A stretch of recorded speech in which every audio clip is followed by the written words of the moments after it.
here now in chapter 21, I think it's interesting because when I was studying the Industrial Revolution in high school, I may have thought this was one of the most boring sections, and I'm sure many of you felt the same way. You know, learning about the cotton gin or railroads, watching the most boring documentaries on railroads that some teacher could come up with, unless you were like really into them, just as a child or something, or some sort of like video celebrating about the ingenuity of American entrepreneurs creating the Industrial Revolution. And oh, by the way, yeah, there was some child labor, and then we kind of ended that and things got better, or I don't know, something like that. And then, I get into college and I studied it. And as a parent working and struggling and looking at economics, the social implications of the Industrial Revolution, also looking at the actual, just the whole implications of the Industrial Revolution as a whole, really becomes mind-boggling. And I think that what I hope for you to take away from this chapter is to really see how important this is to the world and how many contradictions come with this legacy that remain with us very, very, very much today. And the next chapter that we're going to discuss is also going to be very much covering these topics that the political movements are going to emerge out of this time period that, needless to say, will be still also with us today. And that's why you'll notice that you're going to be writing about definitions: socialism, communism, anarchism, conservatism, nationalism, all these various things that are still, that there's still these unanswered questions about what modern industrialists, should I say capitalists, we'll define that more later on, what industrialization and capitalism really mean for the world. Okay, and why do we have the majority of the world still poor? And that's something that we'll cover more as we go later on, but I'm going to kind of repeat certain themes in the discussion because, again, this topic is alive and well with us. And we are seeing, in fact, a world of more rich people than we've ever seen. But in reality, I'm talking about super rich, but we are really seeing a shrinking of the middle class throughout the world and an increase in poverty. So what does that have to do with this time period? Well, for now, we'll focus mainly on this time. So we're going to be talking about the nature of Industrial Revolution, conditions favoring industrial growth, the spread of industrialization, its effects, and that's kind of what I'm talking about, is that legacy that is still a big discussion and topic. And then industry, trade, and empire. Remember, we're going back to empire when this all worked with empire. Now we're not supposed to say that word, empire. We're not supposed to have those. Again, we'll talk more about that later. Okay. This picture kind of sums it up. It was the first picture in the text on 651. And it starts off with a 17-year-old girl, the same age as my daughter, Patience Kershaw.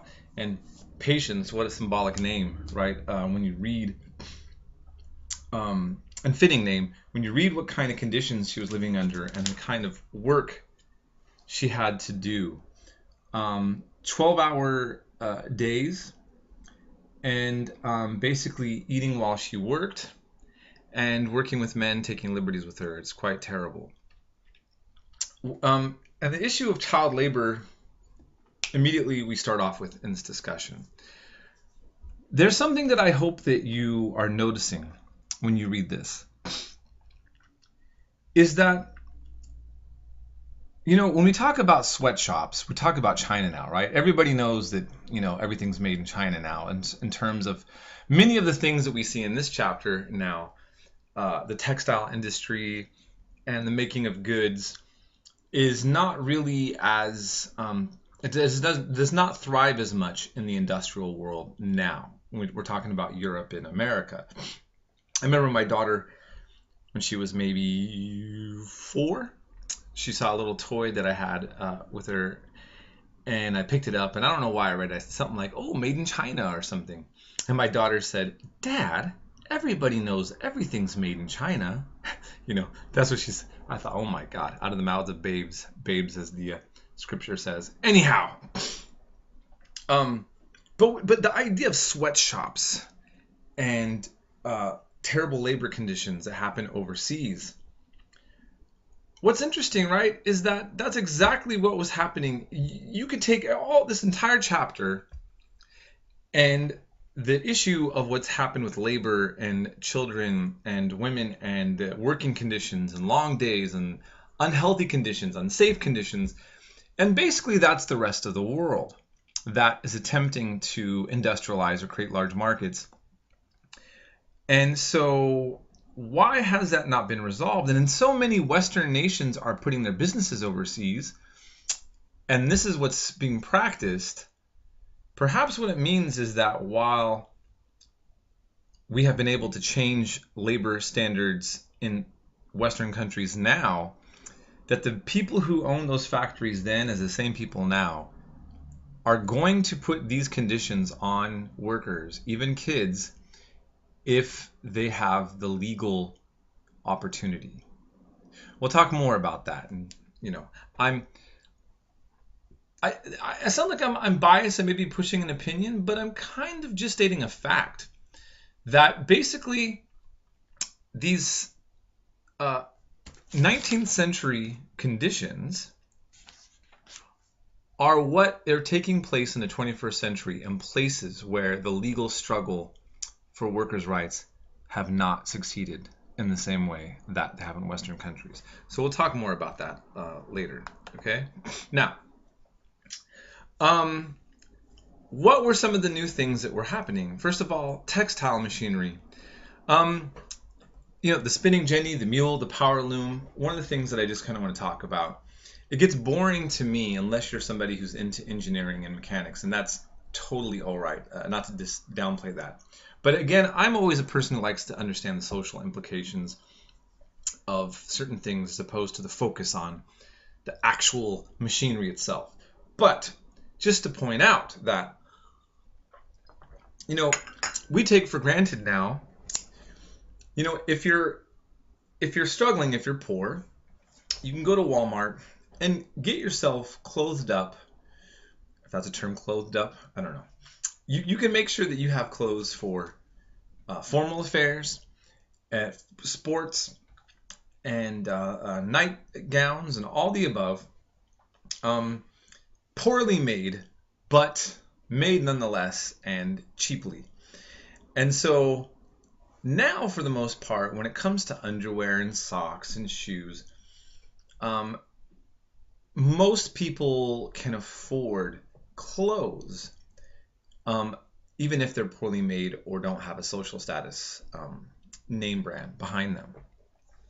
While in the past, thinking about the fact that everything had to be made by hand or technology that was much more limited, right? Having underwear that you could change every day, put in a washer,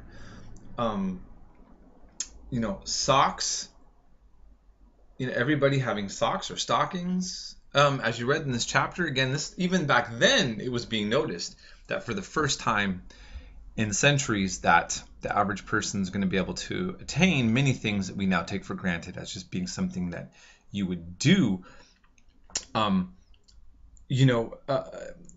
People in the wintertime that don't have adequate clothing, there's plenty of churches, government programs People off the street, you see an old person walking without a jacket and it's snowing, somebody's going to get them a jacket most of the time, right? But that would have not been something that could been able to so easily take place from the generosity of a working class family is what I'm trying to say, okay? And we see with the steam engine and the ability to get more, extract coal and all of these things are obvious things that are going to help create growth. Now, of course, I'm not going to actually cover this because this is a little bit more political and a little bit more takes a kind of political bias. But the question is, do we still need coal?